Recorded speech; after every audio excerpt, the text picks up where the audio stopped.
Dear students, మనం కేంద్ర bank గురించి తెలుసుకుందాం. ఈ కేంద్ర బ్యాంక్ అనేది మనకి డిగ్రీ సెకండ్ ఇయర్ ఫోర్త్ సెమిస్టర్లో మనకి ఎక్కువగా అడిగే అవకాశాలు ఎక్కువగా ఉన్నాయి. అంతేకాకుండా దీన్ని మనకి గ్రూప్ 2లోను, అదేవిధంగా గ్రూప్ 1లో కూడా కొన్ని క్వశ్చన్లు, గ్రూప్ 2లో దీని నుంచి కొన్ని బిట్టులు వచ్చే అవకాశాలు కూడా మనకి ఎక్కువగా ఉంటాయి. మనం ముందుగా అసలు కేంద్ర బ్యాంకు అంటే ఏంటి, దాని అర్థం ఏంటి, తర్వాత కేంద్ర బ్యాంకు ఎప్పుడు ఆవిర్భవించింది, తర్వాత నిర్వచనాలు, కేంద్ర బ్యాంకు యొక్క విధులు ఏంటి అనే విషయాల్ని మనం తెలుసుకోవాల్సి ఉంటుంది. ఆ విధుల్లో ముందు సాంప్రదాయక విధులు, అభివృద్ధిపరమైన విధులు, లాస్ట్కు ముగింపు అని ఉంటుంది. ఇలా ఆ క్వశ్చన్ని మనం చూడవలసి ఉంటుంది. ముందుగా కేంద్ర బ్యాంక్ అర్థం. ఏ దేశంలోనైతే ద్రవ్య వ్యవస్థను నియంత్రణ చేయడానికి, బ్యాంకింగ్ వ్యవస్థను నియంత్రణ చేయడానికి ఒక బ్యాంక్ ఉంటుంది. ఆ బ్యాంకుని కేంద్ర బ్యాంక్ అంటారు. మన దేశంలో ద్రవ్య వ్యవస్థ నియంత్రణ అధికారిని, బ్యాంకింగ్ వ్యవస్థ నియంత్రణ అధికారిని రిజర్వ్ బ్యాంక్ ఆఫ్ ఇండియా అని అంటారు. అది కేంద్ర బ్యాంకు యొక్క అర్థం. తర్వాత కేంద్ర బ్యాంకు యొక్క ఆవిర్భావాన్ని మనం చూద్దాం. కేంద్ర బ్యాంకు యొక్క ఆవిర్భావం అనేది మనకి ప్రపంచంలో కానీ ఒకసారి మనం చూసినట్లయితే, ప్రపంచంలో కేంద్ర బ్యాంకు మొట్టమొదటిసారిగా 1656 సంవత్సరంలో స్వీడన్ దేశంలో రిక్స్ బ్యాంక్ అనే బ్యాంకుతో కేంద్ర బ్యాంకుని ఏర్పాటు చేయడం జరిగింది. ఇప్పుడు ప్రపంచంలో మనం చూస్తున్నటువంటి కేంద్ర బ్యాంకు లక్షణాలన్నీ కూడా ఈ బ్యాంకు వద్ద ఉన్నాయన్నమాట. అందుకోసం ఈ బ్యాంకు కేంద్ర బ్యాంకుల్లో మొట్టమొదటిసారిగా ఏర్పడిన బ్యాంక్ అని చెప్తాం మనం. ఈ బ్యాంకు ఒక విశిష్టత ఉంది. ఆ విశిష్టత ఏంటండి అని అంటే, మనకి 1969 సంవత్సరం నుంచి మనకి 1969 సంవత్సరం నుంచి మనకి ఏం జరుగుతుందంటే, 1969 సంవత్సరం నుండి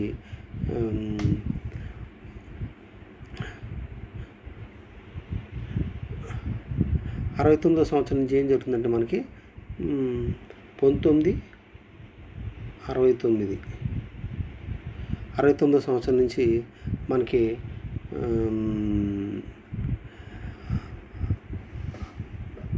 దీంట్లో మనకి అర్థశాస్త్రంలో విశిష్ట కృషి చేసినటువంటి వారికి నోబెల్ బహుమతులు ఇవ్వడం అనేది జరుగుతూ ఉంది. మనకి ఈ నోబెల్ బహుమతికి ప్రైజ్ మనీ ఉంటుంది. సుమారు 3 కోట్ల వరకు ప్రైజ్ మనీ ఉంటుంది అన్నమాట. ఈ ప్రైజ్ మనీని ప్రపంచంలో మొట్టమొదటిసారిగా స్వీడన్లో ఏర్పడినటువంటి రిక్స్ బ్యాంక్ ఏదైతే ఉందో, ఈ రిక్స్ బ్యాంకే మనకి స్పాన్సర్డ్ బ్యాంక్గా పనిచేస్తూ ఉంది. స్పాన్సర్డ్ బ్యాంక్గా మనకి పనిచేస్తూ ఉంది. మరి తర్వాత 1694 సంవత్సరంలో మనకి ఇంగ్లాండ్లో ఏర్పడినటువంటి బ్యాంక్ ఆఫ్ ఇంగ్లాండ్ అనే బ్యాంకు కేంద్ర బ్యాంకుల్లో రెండో బ్యాంకు. ఈ బ్యాంకు ప్రపంచంలో ఉన్నటువంటి కేంద్ర బ్యాంకులు ఏవైతే ఉన్నాయో ఆ బ్యాంకులన్నిటికీ కూడా మనం మాతృకగా, తల్లిగా మనం చెప్పుకోవచ్చు. ఎందుకంటే ఈరోజు మనం కేంద్ర బ్యాంకులకి ఎలాంటి లక్షణాలు ఉన్నాయో ఆ లక్షణాలన్నీ కూడా ఈ బ్యాంక్ ఏదైతే ఉందో ఈ బ్యాంకు దగ్గర ఉన్నాయని మనం గమనించడం జరిగింది. అందుకే బ్రిటన్ బ్యాంకుని బ్రిటన్ యొక్క కేంద్ర బ్యాంక్ ఏదైతే ఉందో ఆ కేంద్ర బ్యాంకుని ప్రపంచ కేంద్ర బ్యాంకులకు మనం తల్లిగా భావిస్తూ ఉంటాం. తర్వాతది మూడో బ్యాంకు 1800 సంవత్సరంలో నెపోలియన్ ఫ్రాన్స్ని పరిపాలిస్తున్నటువంటి కాలంలో ఫ్రాన్స్లో ఏర్పాటు చేయడం జరిగింది. బ్యాంక్ ఆఫ్ ఫ్రాన్స్ పేరుతో ఏర్పాటు చేయడం జరిగింది. తర్వాత 1913 సంవత్సరంలో 1913లో మనకి 1913 సంవత్సరంలో మనం కానీ చూస్తే ఇంగ్లాండ్లో ఫెడరల్ రిజర్వ్ చట్టం ప్రకారం ఫెడరల్ రిజర్వ్ బ్యాంక్ అనే దాన్ని మనకి అమెరికాలో ఏర్పాటు చేయడం జరిగింది. ఈ బ్యాంకులు ఇలా ఏర్పాటు అవడం జరిగింది.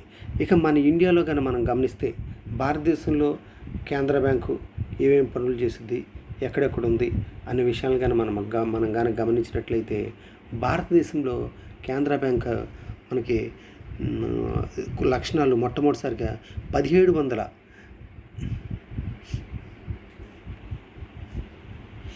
1773 సంవత్సరంలో bank of Bengal and Bihar అని ఒక బ్యాంకుని కలకత్తాలో స్థాపించడం జరిగింది. ఈరోజు మనం ఈ బ్యాంకులకి ఏ లక్షణాలు ఉన్నాయని చెప్పని మనం అనుకుంటా ఉన్నామో ఆ లక్షణాలన్నీ కూడా ఈ యొక్క బెంగాల్ బీహార్ ఈ యొక్క బ్యాంకులో ఉన్నాయని మనం ఆ రోజులకు గమనించడం జరిగింది. తర్వాత మనకి ఈ రిజర్వ్ బ్యాంకుని ఏర్పాటు చేయాలన్న ఆలోచన ప్రభుత్వానికి ఎప్పుడు వచ్చిందంటే 1921లో భారత కేంద్ర బ్యాంక్ విధులు నిర్వహించే ఇంపీరియల్ బ్యాంకుని ఏర్పాటు చేయడం జరిగింది. ఈ ఇంపీరియల్ బ్యాంకుని ఎలా ఏర్పాటు చేశారంటే 3 ప్రెసిడెన్సీ బ్యాంకులను దీనిలో విలీనం చేసి ఈ ఇంపీరియల్ బ్యాంకుని ఏర్పాటు చేయడం జరిగింది. అవి 3 ఏంటంటే, ఒకటి bank of Mumbai, 2 bank of Calcutta, 4 bank of Madras. ఈ 3 ప్రెసిడెన్సీ బ్యాంకులను కలిపి 1921లో కలిపి ఇంపీరియల్ బ్యాంక్గా ఏర్పాటు చేయడం జరిగింది. అలా మన దేశంలో ఏర్పాటు జరిగింది.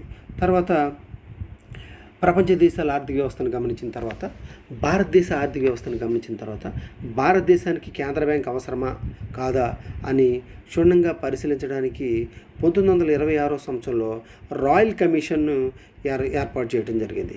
ఈ రాయల్ కమిషన్ భారతదేశానికి కన్ఫామ్గా రిజర్వ్ బ్యాంక్ అనేది అవసరము అని చెప్పడం జరిగింది. దాంతో అలాగే అదేవిధంగా 1931 సంవత్సరంలో బ్యాంకింగ్ ఎంక్వైరీ కమిటీ అనేసి మరొక కమిటీని కూడా వేయటం జరిగింది. ఈ కమిటీ కూడా భారతదేశానికి కేంద్ర బ్యాంక్ అనేది కంపల్సరీ అవసరమని తెలియపరచడం జరిగింది. ఈ 2 కమిటీల రిపోర్ట్ను ఆధారంగా చేసుకుని భారత ప్రభుత్వం, అప్పుడున్నటువంటి ఇంగ్లీష్ గవర్నమెంట్ ఏదైతే ఉందో ఇంగ్లీష్ ప్రభుత్వము 1934లో బ్యాంకింగ్ చట్టాన్ని చేసింది. ఈ చట్టం ప్రకారం 1935 ఏప్రిల్ 1వ తేదీన 5 కోట్ల మూలధనంతో మనకి ఈ యొక్క బ్యాంక్ అనేదాన్ని, కేంద్ర బ్యాంక్ అనేదాన్ని ఏర్పాటు చేయడం జరిగింది. ఈ కేంద్ర బ్యాంకుని 5 కోట్ల మూలధనంతో 5 కోట్ల మూలధనం, ఒక్కొక్కటి షేరు 100 రూపాయలతో 5 లక్షల షేర్లతో ప్రైవేటు లిమిటెడ్ కంపెనీగా ఈ యొక్క కేంద్ర బ్యాంక్ అనేదాన్ని ఏర్పాటు చేయడం జరిగింది. ఇది మనకి మొట్టమొదటిసారిగా మనకి కేంద్ర బ్యాంకు ఏర్పడటం జరిగింది. మనకి తరువాత మనకి ఈ రిజర్వ్ బ్యాంకు ఈ 1935లో స్థాపించినటువంటి బ్యాంక్ ఏదైతే ఉందో 1949 జనవరి 1వ తారీఖున ఆ యొక్క బ్యాంకుని ప్రభుత్వం జాతీయం చేయడం జరిగింది. ఎందుకు జాతీయం చేయడం జరిగిందంటే 1935 ఏప్రిల్ 1వ తారీఖున ఏర్పాటు చేయడం మన రిజర్వ్ బ్యాంక్ ఏదైతే ఉందో అది పబ్లిక్ లిమిటెడ్ కంపెనీగా షేర్ హోల్డర్ యొక్క భాగస్వామ్యంతో దాన్ని ఏర్పాటు చేయడం జరిగింది. దాంతో ఈ యొక్క లాభాలన్నీ కూడా ప్రైవేట్ వ్యక్తులకు వెళ్ళిపోవడంతో భారతదేశంలో పేదరికము, మధ్యతరగతి, వ్యవసాయాలకు, చేనేత వృత్తుల వారికి వీళ్ళందరికీ కూడా పెట్టుబడులు అవసరం అవుతూ ఉన్నాయి. అదేవిధంగా బ్యాంకింగ్ వ్యవస్థ మొత్తం కూడా ప్రైవేట్ వ్యక్తులకు వెళ్ళిపోతూ ఉన్నాయి. దాంతో ప్రభుత్వం ఈ యొక్క బ్యాంకుని జాతీయం చేసి ప్రభుత్వ బ్యాంకుగా నెలకొల్పడం జరిగింది. అదే 1949కి పూర్వం భారతదేశంలో ఉన్నటువంటి మన యొక్క కేంద్ర బ్యాంక్ ఏదైతే ఉందో ఆ బ్యాంకు మనం ఒక ప్రైవేట్ లిమిటెడ్ కంపెనీగా మనం చెప్పవచ్చు. అదేవిధంగా మనం ఇంకా మనకి ఈ 1949లో కేంద్ర బ్యాంకుని జాతీయం చేసిన తర్వాత దానికి భారతదేశంలో మొత్తం బ్యాంకింగ్ వ్యవస్థను నియంత్రణ చేసే అధికారాన్ని ఈ యొక్క రిజర్వ్ బ్యాంక్కి కట్టబెట్టడం జరిగింది. ఈ రిజర్వ్ బ్యాంకులో 20 మంది డైరెక్టర్లు, 1 గవర్నరు, 4 ఉప గవర్నర్లు ఉంటారు. దీంట్లో మెయిన్ బోర్డుతో పాటు ఇక 4 ఉప బోర్డులు ఉంటాయి. కలకత్తాలోను, అదేవిధంగా ముంబైలోను, తర్వాత ఢిల్లీలోను, తర్వాత చెన్నైలోను 4 ఉప బోర్డులు ఉన్నాయి. వీటిల్లో పాటు గవర్నర్ కూడా చాలా ముఖ్యమైనటువంటి పాత్రను పోషించడం జరుగుతూ ఉంటుంది మనకి. ఈ కేంద్ర బ్యాంకు 1974 సంవత్సరంలో న్యూస్ లెటర్ అనేటువంటి ఒక పత్రికను, యోజన అనేటువంటి 15 రోజులకు ఒక పుస్తకాన్ని ప్రజల ముందుకు విడుదల చేస్తూ ఉంటుంది. అర్థమైందా? తర్వాత దీని యొక్క ప్రధాన కార్యాలయం ముంబైలో ఉండేది. మనకి 1935లో కేంద్ర బ్యాంక్ ఏర్పడినప్పుడు దాని యొక్క ప్రధాన కార్యాలయం కలకత్తాలో ఉండేది. తర్వాత దాని 1937 సంవత్సరంలో కేంద్ర బ్యాంక్ యొక్క ప్రధాన కార్యాలయాన్ని మనకి కలకత్తా నుంచి ముంబైకి మార్చడం జరిగింది. ప్రస్తుతం కేంద్ర బ్యాంక్ యొక్క ప్రధాన కార్యాలయం ముంబైలోనే ఉంది. అయితే మనకి ఇక్కడ అత్యంత కీలకమైనది, అత్యంత ముఖ్యమైనది ఏంటంటే reserve bank governor. Reserve bank governor తీసుకున్నటువంటి నిర్ణయాలే భారత కానీ ప్రపంచంలో భారత ద్రవ్య వ్యవస్థను కానీ బ్యాంకింగ్ వ్యవస్థను కానీ మొత్తం కూడా కంట్రోల్ చేసేది, మంచి లాభాల బాటలో ప్రయాణింపచేసేది ఈ గవర్నర్ యొక్క పాత్రే ఉంటుంది. మనం కానీ చూసినట్లయితే మనకి 1935లో కేంద్ర బ్యాంక్ ఏర్పడినప్పుడు దానికి గవర్నర్గా ఇంగ్లాండ్ దేశానికి చెందినటువంటి స్మిత్ గారు ఉండటం జరిగింది. తర్వాత మనకి 1935 నుంచి 37 వరకు 1900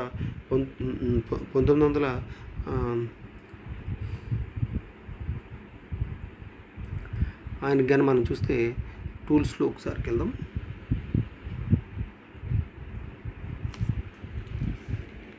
ఆయన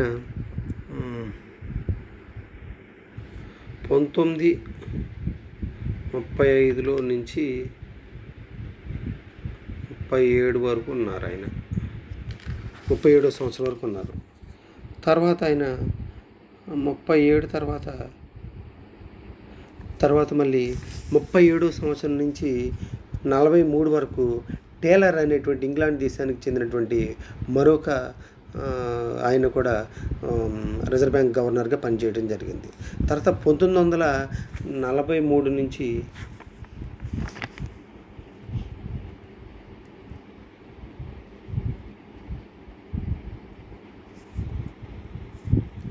1943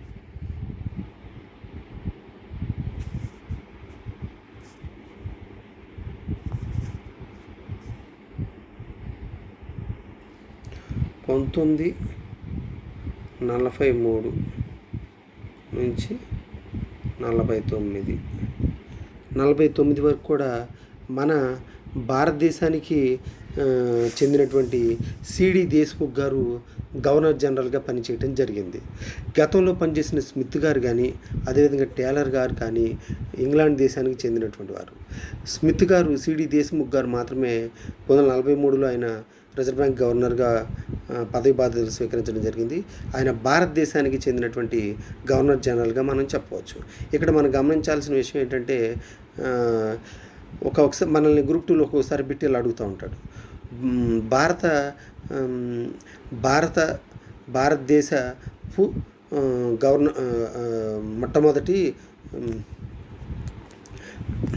భారతదేశపు మొట్టమొదటి గవర్నర్ జనరల్ ఎవరు అని అడుగుతారు మనకి.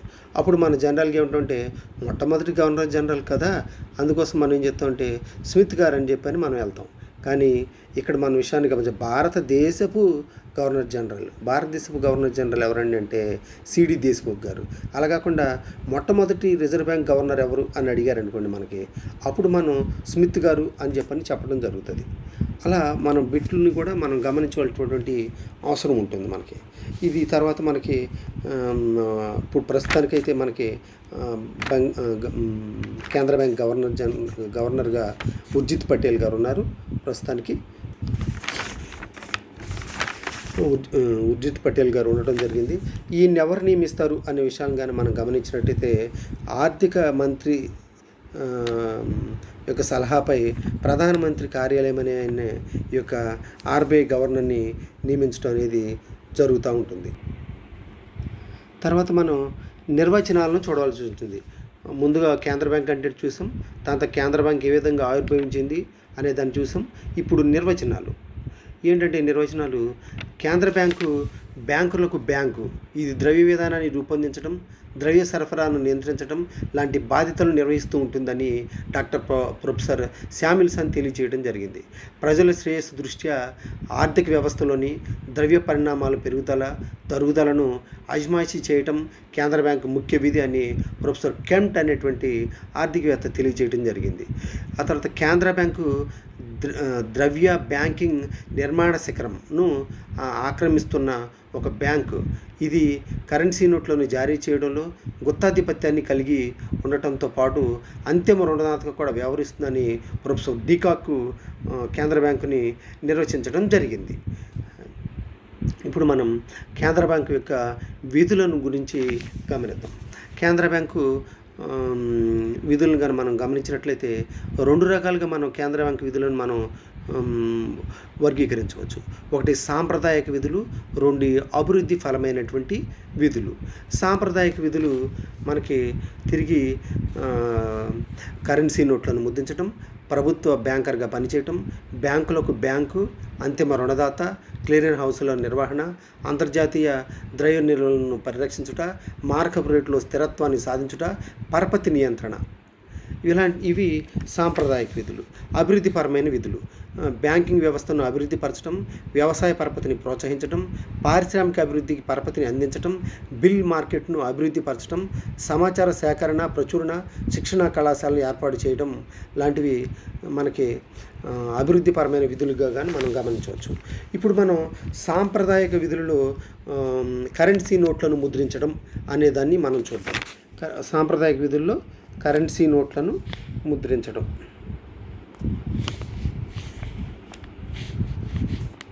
కరెన్సీ నోట్లను ముద్రించడం చూద్దాం. ఇది కరెన్సీ నోట్లను ముద్రించడం. కరెన్సీ నోట్లను ముద్రించడం. కరెన్సీ నోట్లను మనం కానీ చూస్తే కరెన్సీ నోట్లను ఒకసారి కరెన్సీ నోట్లను కానీ మనం చూసినట్లయితే భారతదేశంలో కరెన్సీ నోట్లను ముద్రించడంలో రిజర్వ్ బ్యాంక్ ఆఫ్ ఇండియాకి గుత్తాధిపత్యం కలదు. అర్థమైందా? మనం గమనించినట్లయితే ₹2 నోట్ల నుంచి 2000 రూపాయల నోట్ల వరకు కూడా నోట్లను కేంద్ర బ్యాంక్ ముద్రిస్తుంది. ₹1 నోట్లు మాత్రం కేంద్ర ఆర్థిక మంత్రిత్వ శాఖ ముద్రించడం జరుగుతుంది. ₹2 నోటు నుంచి 2000 నోటు వరకు కూడా ప్రతి దానిపైన కూడా రిజర్వ్ బ్యాంక్ ఆఫ్ గవర్నర్ యొక్క సంతకం ఉంటుంది. ₹1 నోటు మీద మాత్రం కేంద్ర ఆర్థిక మంత్రిత్వ శాఖ యొక్క సంతకం ఉంటుంది. ఇలా రిజర్వ్ బ్యాంక్ ముద్రించేటువంటి ఈ ద్రవ్యం ఏదైతుందో ఆ ద్రవ్యాన్ని చట్టబద్ధమైనటువంటి లీగల్ టెండర్ ద్రవ్యం అని అంటారు.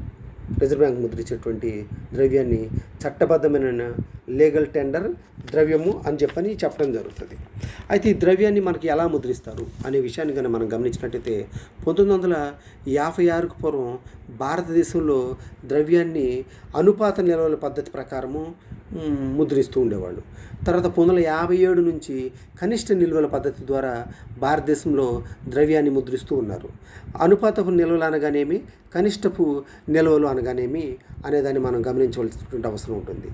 అనుపాతపు నిల్వలు అనగానే ఉదాహరణకు మనకి కేంద్ర ప్రభుత్వం ఉంది. మనకి కేంద్ర ప్రభుత్వానికి ఒక 400 కోట్ల రూపాయలు అవసరమైనవి అనుకోండి, లేదు ఒక 50,000 కోట్ల రూపాయలు అవసరమైంది అనుకోండి.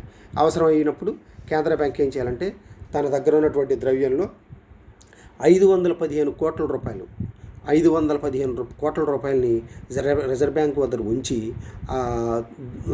ఉంచాలి.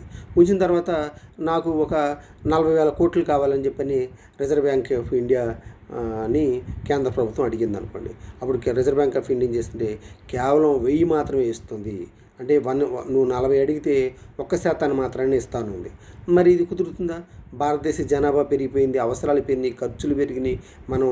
మనకు అవస్థాపన సౌకర్యాలకు కానీ ఎప్పుడు భారతదేశం వెనుకబడిన దేశంతో డెవలప్మెంట్ యాస్పిరెన్స్లో చాలా డబ్బు అనేది మనకు అవసరం ఉంటుంది. దాంతో 1957 ఏం చేశారంటే ఈ యొక్క అనుపాత నిల్వల పద్ధతిలో మార్పులు తీసుకొచ్చి దాని ప్లేస్లోకి కనిష్ట నిల్వల పద్ధతిని ప్రవేశపెట్టడం జరిగింది. ఈ కనిష్ట నిల్వల పద్ధతి ప్రకారము ఏంటంటే రిజర్వ్ బ్యాంక్ దగ్గర కేంద్ర ప్రభుత్వము ఒక 200 కోట్ల రూపాయలు అక్కడ పెట్టాలి. 200 కోట్ల రూపాయల్లో 115 కోట్లేమో బంగారంగాను, 85 కోట్లేమో విదేశీ సెక్యూరిటీలను రిజర్వ్ బ్యాంక్ దగ్గర ఉంచి ఎంత కావాలంటే అంత డబ్బులు ముద్రించుకోవచ్చు అన్నమాట. అలా డబ్బులు ముద్రించడం జరిగింది. మనం కానీ గమనించినట్లయితే మనకి ఈ యొక్క నోటు మీదన ఎవరి యొక్క మొహచిత్రం ఉంటుంది అనేది మన విషయాన్ని మనం గమనించాలి. మనకి 1987 నుండి 500 నోటుపై మొట్టమొదటిసారిగా మన జాతిపిత మహాత్మా గాంధీ గారి యొక్క చిత్రపటాన్ని ఈ యొక్క నోటు పైన ముద్రించడం మనోళ్ళు స్టార్ట్ చేయడం జరిగింది మనకి. ఆ తర్వాత 1996 నుండి భారతదేశంలో ఉన్నటువంటి ప్రతి నోటు పైన కూడా గాంధీజీ గారి యొక్క చిత్రముఖాన్ని, ఆయన యొక్క మొహాన్ని దాని మీద ముద్రించడం జరిగింది. ఈ 1987కి పూర్వము మనకి అశోక ధర్మచక్రాన్ని మన యొక్క రూపాయి పైన ముద్రించడం జరుగుతూ ఉండేది. అశోక ధర్మచక్రం అన్నమాట. అశోక ధర్మచక్రాన్ని ముద్రించడం జరిగింది. అయితే కొంచెం ముందుకెళ్ళి మనం కానీ గమనించినట్టయితే 1938 సంవత్సరంలో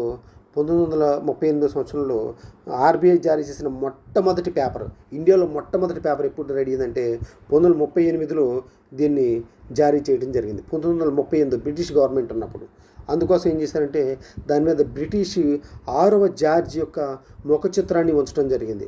అదే టైంలో మనకి 10 రూపాయల నోటు నుంచి 10,000 రూపాయల నోటు వరకు కూడా మనకి అప్పుడు బ్రిటిష్ కాలంలోనే ముద్రించడం జరిగిందనమాట. ఇది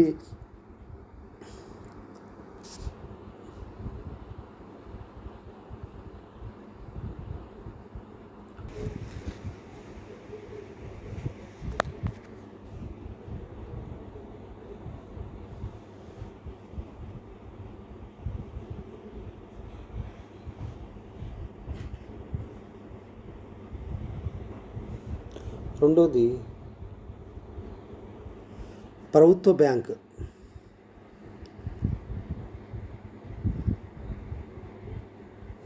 ప్రభుత్వ బ్యాంకర్ మనం కానీ చూసినట్లయితే కేంద్ర ప్రభుత్వానికి, రాష్ట్ర ప్రభుత్వాలకి రిజర్వ్ బ్యాంక్ ఆఫ్ ఇండియా బ్యాంకర్గా, ఏజెంట్గా పనిచేస్తూ ఉంది. మనం కేంద్ర ప్రభుత్వం కానీ, రాష్ట్ర ప్రభుత్వాలు కానీ తమ యొక్క దగ్గర ఉన్నటువంటి నిల్వల్ని, పొదుపుల్ని రిజర్వ్ బ్యాంక్ ఆఫ్ ఇండియా ఉంచుకోవటం అనేది జరుగుతూ ఉంటుంది మనకి.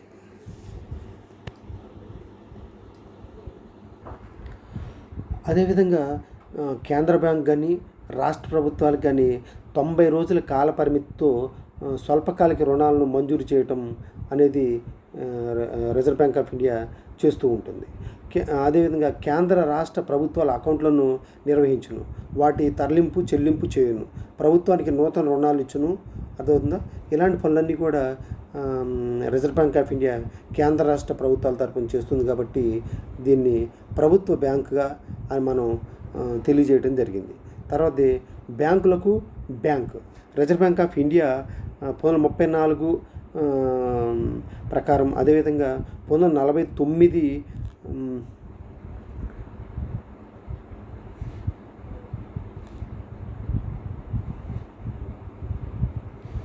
1949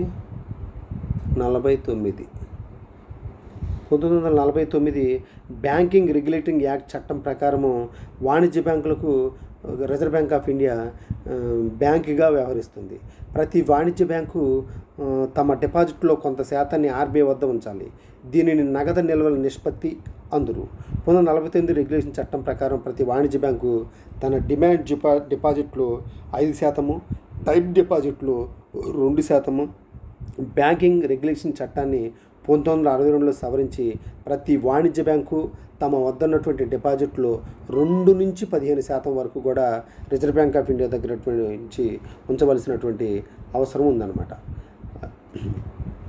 తర్వాత అంతిమ రుణదాత.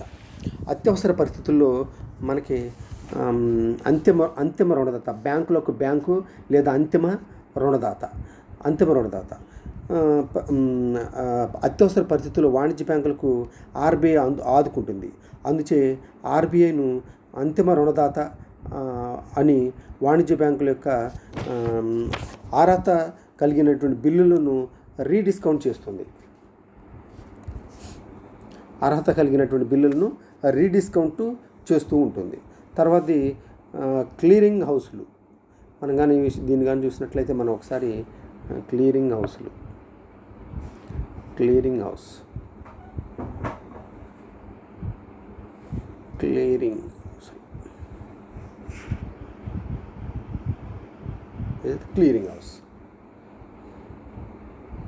క్లియరింగ్ హౌస్ అన్నమాట.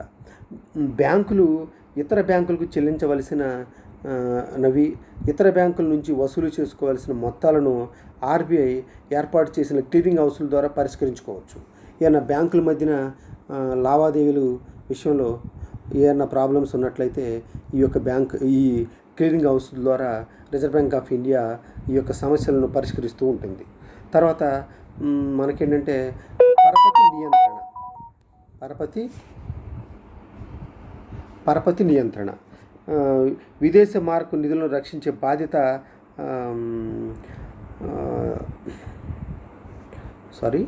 మనకి పరపతి నియంత్రణ ముందు మారకపు రేటును సుస్థిరాన్ని సాధించడం అనేది రెండోదాన్ని మనం చూడాల్సి ఉంటుంది. విదేశ మారక నిధులను సంరక్షించే బాధ్యతను ఆర్బీఐ తీసుకుంటుంది.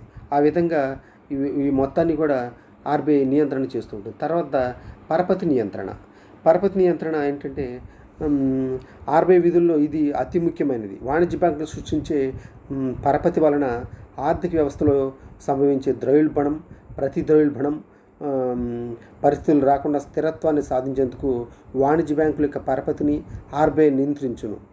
ఈ విధంగా ఆర్బీఐ వీటిలన్నిటిని కూడా కంట్రోల్ చేస్తూ ఉంటుంది. ఇకపోతే అభివృద్ధి పరమైనటువంటి విధులు. బ్యాంకింగ్ వ్యవస్థను అభివృద్ధి పరచడం, ఎక్కడికక్కడే గ్రామీణ ప్రాంతాల్లో కానీ పట్టణ ప్రాంతాల్లో కానీ బ్యాంకుల్ని ఏర్పాటు చేసి బ్యాంకింగ్ వ్యవస్థను రిజర్వ్ బ్యాంక్ ఆఫ్ ఇండియా అభివృద్ధి పరుస్తూ ఉంటుంది. తర్వాతది వ్యవసాయ పరపతిని ప్రోత్సహించడం. భారతదేశంలో ఎక్కువ మంది జనాభా గ్రామీణ ప్రాంతాల్లో ఉన్నారు. గ్రామీణ ప్రాంతాల్లో ఉన్నటువంటి జనాభాకి ప్రత్యక్షంగా కానీ పరోక్షంగా కానీ ఉపాధి వ్యవసాయ రంగం కల్పిస్తుంది. కాబట్టి వ్యవసాయ రంగానికి నాబార్డ్ అనేటువంటి వ్యవసాయ రంగంలో అత్యున్నత బ్యాంక్ అపెక్స్ బ్యాంకుని ఏర్పాటు చేసి నాబార్డ్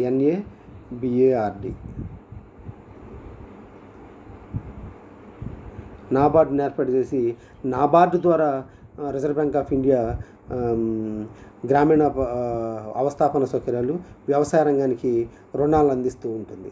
అదేవిధంగా పారిశ్రామిక రంగ అభివృద్ధి కొరకు ఐఎఫ్సిఐ, ఐడిబిఐ అనేటువంటి బ్యాంకులను స్థాపించి వాటి ద్వారా పరిశ్రమలకు కావాల్సినటువంటి మధ్యకాలిక, దీర్ఘకాలిక, స్వల్పకాలిక రుణాలను అందించి ఇస్తూ ఉంటుంది.